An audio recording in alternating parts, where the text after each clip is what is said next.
बच्चों, आज हम आपको 1B का चौथा सवाल बताने जा रहे हैं। क्वेश्चन है, निम्नांकित परिमेय संख्या को संख्या रेखा पर निरूपित कीजिए। निम्नांकित परिमेय संख्या को संख्या रेखा पर निरूपित कीजिए। ठीक है, क्वेश्चन है 3/4। 3/4 को संख्या रेखा में कैसे दिखाना है, ये हम आपको समझाने जा रहे हैं। ठीक है, समझाते हैं कैसे करते हैं। क्लास 6 में तुम लोगों ने संख्या रेखा बनाना सीखा था।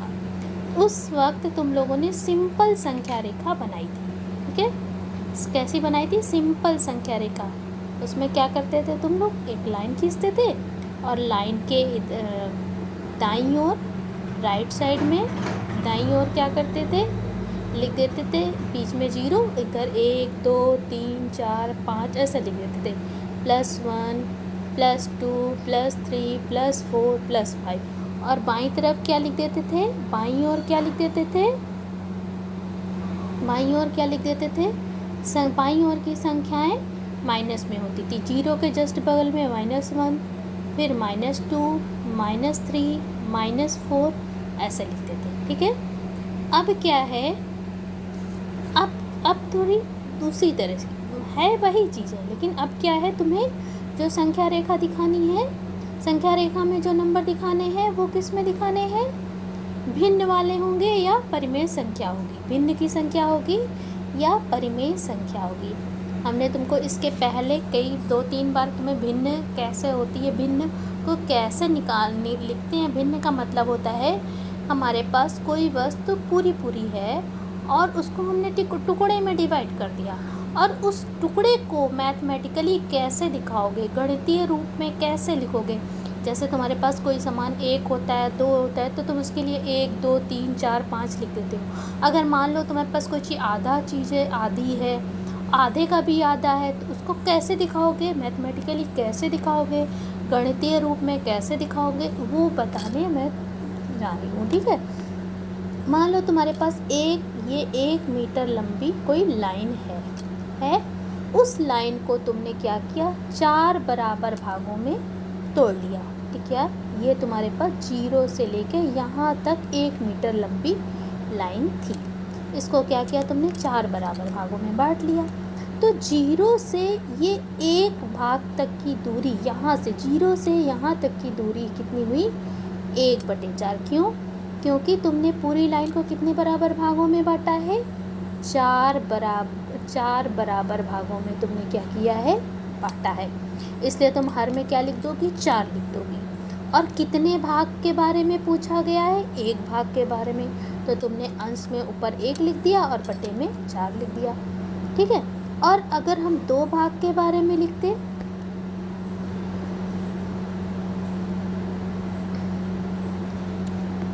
ये तुम्हारे पास एक रेखा थी 1 2 3 4, ये एक भाग कितना हुआ?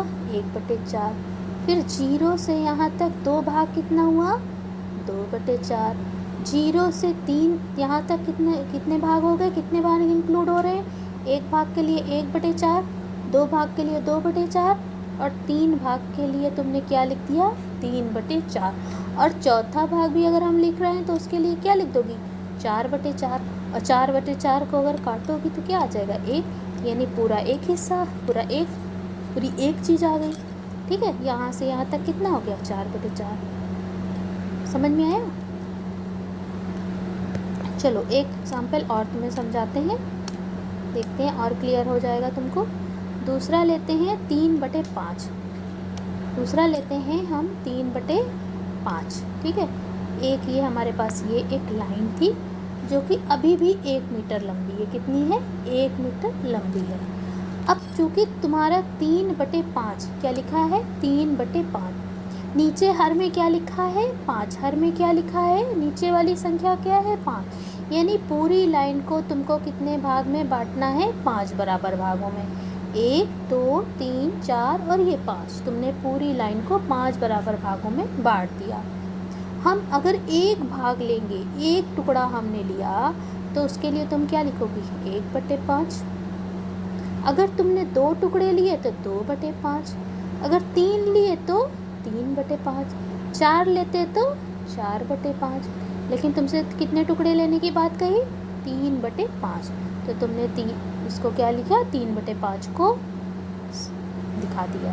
ठीक है, चलो आगे के 2 क्वेश्चन तुम्हें करके आने हैं होमवर्क में।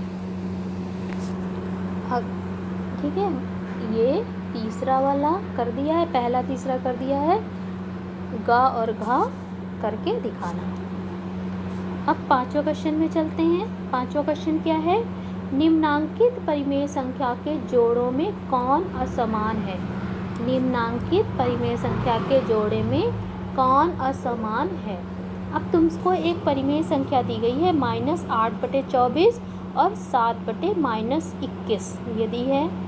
अब क्या करते हैं, जब भी 2 परिमेय संख्याओं का कंपैरिजन करना हो, तुलना करनी हो, तो सबसे पहले हम क्या करते हैं, देखते हैं दोनों के पास कौन सा चिन्ह है, किस ऋणात्मक चिन्ह में है अथवा धनात्मक चिन्ह में है। हम देखते हैं कि पहले वाली भी ऋणात्मक है, -8/24 भी ऋणात्मक है और 7/-21 भी कैसी संख्या है? ऋणात्मक संख्या है। ठीक है, तो अब क्या करेंगे? अब नेक्स्ट स्टेप में क्या देखते हैं? दूसरे स्टेप में देखते हैं कि दोनों के का हर समान है कि नहीं। तो हम देखते हैं दोनों का हर समान नहीं है। तो इसके लिए हमारे पास दो तरीके हैं। या तो हम दोनों को सरल कर लें, सरल करने पर देखते हैं क्या दोनों को सरल करने में क्या दोनों के हर समान हो जा रहे हैं। तो देखते हैं 8 और 24 किसकी टेबल में आता है। किसकी टेबल में आएगा? 8 और 24 दोनों ही 8 की बड़ी से बड़ी संख्या चूज़ करते हैं। देखते हैं 8 की टेबल में 8 और 24 दोनों आ जाएगा। 8 एकम 8, 8 त्रिक 24। फिर हम 7 और 21 को देखते हैं। 7 और 21 भी 7 की टेबल से पूरी तरह से कट जाएगा। 7 एकम 7, 7 त्रिक 21। दोनों को हमने लिख लिया। उसके बाद देखते हैं ये -1/3 आ रहा है और ये 1/-3। दोनों ही ऋणात्मक संख्याएं हैं। दोनों के पास हर में भी और अंश में बराबर है, यानी दोनों 1/3, दोनों 1/3। यानी ये कैसी परिमेय संख्या है? समान। कैसी परिमेय संख्या है? समान। ठीक है, अब खा में चलते हैं। खा में हमको दी गई है परिमेय संख्या -15/20 और दूसरी परिमेय संख्या है 25/-30। ठीक है, अब क्या करते हैं, दोनों के चिन्ह को देखते हैं। दोनों के चिन्ह भी कैसे हैं? ऋणात्मक हैं। -15/20 है, ठीक है, -15/20 है, दूसरी 25/30 है। ठीक, अब हम देखते हैं, सबसे पहले हमें क्या देखना है? दोनों के चिन्ह। ये तो इसके पास क्या है? माइनस है, इसके पास भी माइनस है, यानी दोनों कैसी है? ऋणात्मक है। ठीक है, अब क्या है? दोनों के हर देखते हैं क्या समान है। एक के पास 20 है और एक के पास 30 है, यानी समान नहीं है। समान हम कर लेते हैं।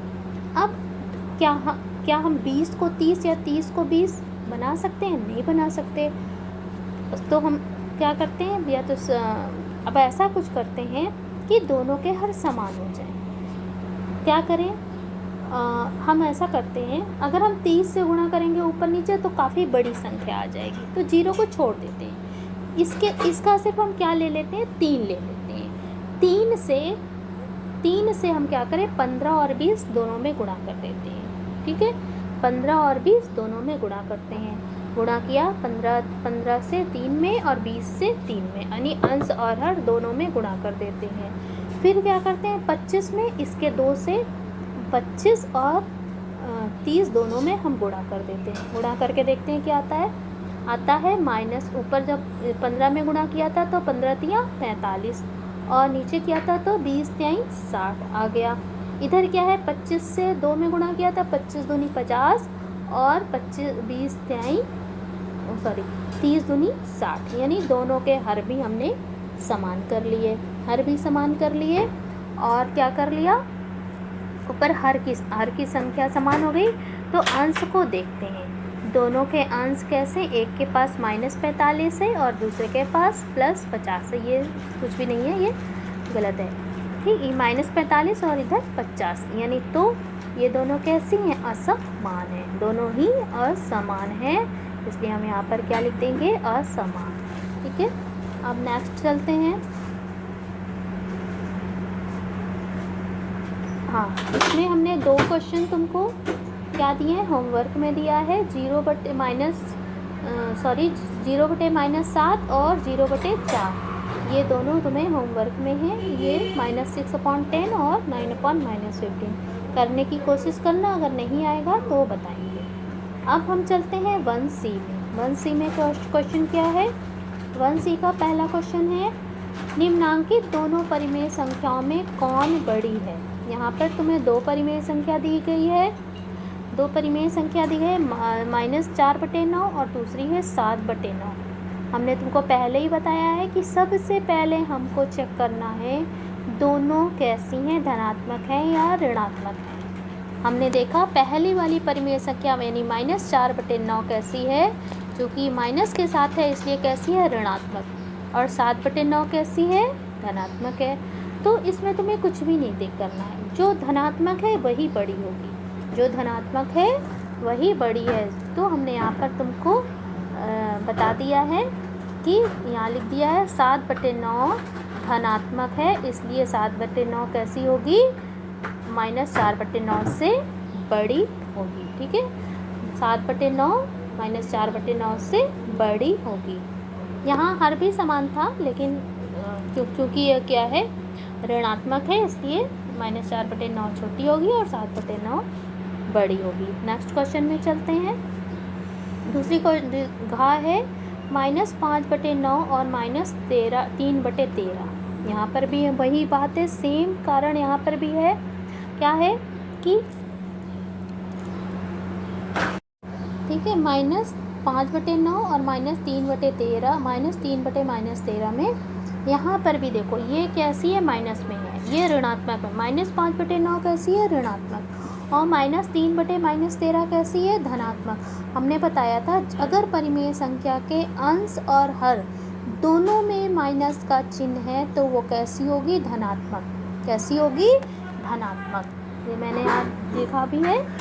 तो अब हमने बताया था अगर धनात्मक है तो वही बड़ी होगी, यानी कि यहाँ पर हमारा आंसर हो जाएगा -3/-13 कैसी है, धनात्मक। ओके, अब हम चलते हैं नेक्स्ट क्वेश्चन में। नेक्स्ट क्वेश्चन हमारा क्या है,